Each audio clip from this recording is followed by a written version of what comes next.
As All Hallows Eve draws closer, an ethereal wind drifts through the veil and across the worlds of Larp, carrying whispers of dark tales and secrets untold from their world to yours.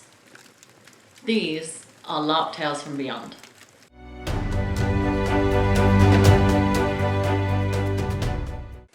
The story was set in an innocuous little town, where everything was fine. The townsfolk were happy, they got on with their lives, and everything was fine. So, why were a band of heroes visiting the town? Well, some weeks before, a mother and child had gone to the heroes' war camp to thank them for their service and to tell them how wonderful the life in their town was. And while the mother thanked the heroes for their care of the people, her young daughter grabbed the sleeve of a nearby warrior. "There's something wrong with the grown-ups," she whispered, her voice urgent and trembling. "They won't stop smiling, and they say everything is fine. They act like they don't hear the screams, and they don't see the lights in the woods. They won't talk about it at all." Because, that's normal. So we all trundle off to the quaint little town of Shalesbrook, where everything was not fine. Oh, the townsfolk look happy enough and were very happy to see us. And the smiles definitely seemed genuine. But something was off. There was a sense of uncanny valley about the town. Something about their faces just didn't seem quite right. I got speaking with a young woman who was passing through the street. "Oh, it's so lovely you could all come and visit. The mayor is certain you'll enjoy your stay." "Oh, where is the mayor?" "Oh, she's quite busy at the moment. She works very hard, you see, making sure we're all very happy. She's absolutely wonderful. We're so lucky to have her." Okay, so dodgy town, dodgy mayor. That adds up. The villagers were quite keen to sell us jam, which we naturally had tested for poisons, hallucinogens, and pretty much anything else that could be causing this weirdness. As it turned out, good jam.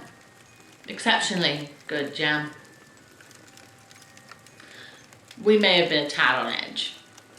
So naturally, when later we felt a strange compulsion to wander off into the woods, we weren't exactly jumping for joy.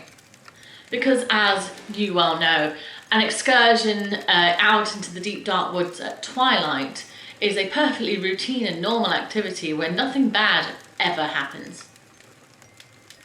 I don't quite remember the creepy ritual we saw.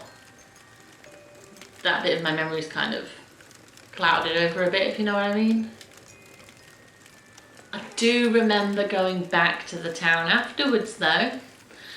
I don't know if it was the glowing cobwebs, the general new skull decor, or the extra glowy, creepy uneasiness that I felt going back into that town, but it definitely was not how we left it.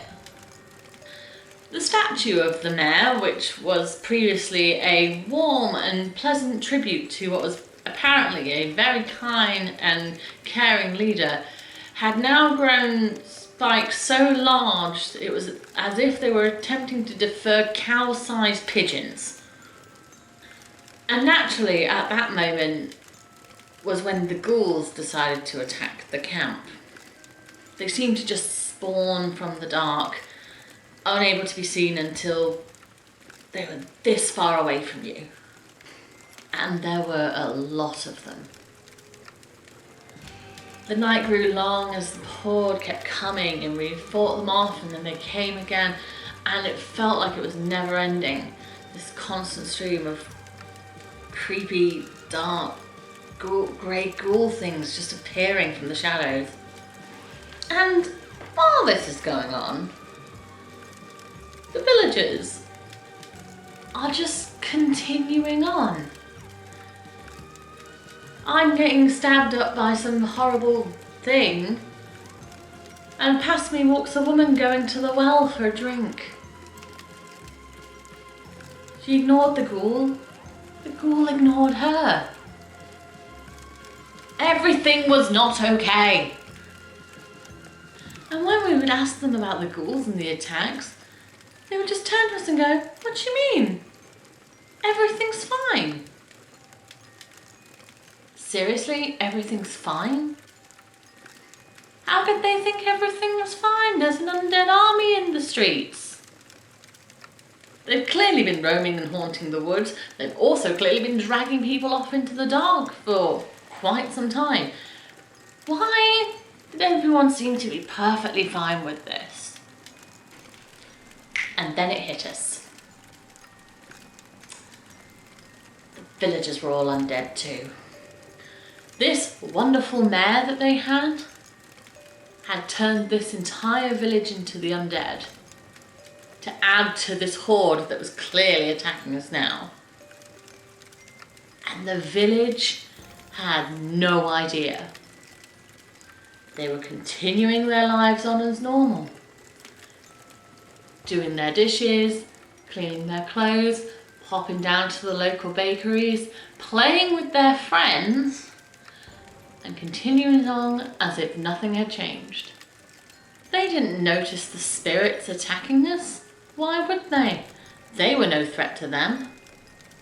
And that kind of left us with an interesting ethical dilemma.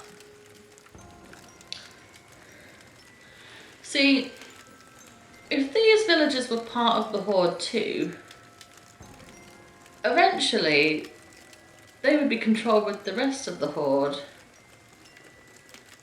and would probably start attacking people.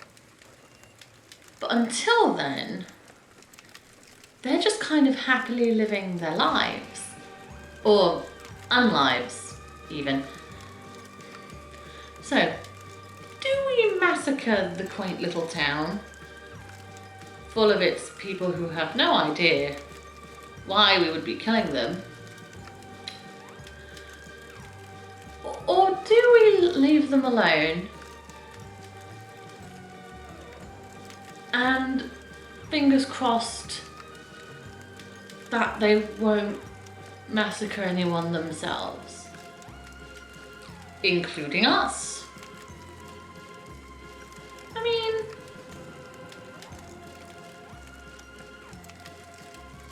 what would you do? But fear not, it's just a tale from my world. Let's just hope that, for tonight at least, that my words are the only thing crossing over from my world to yours. Happy All Hallows Eve.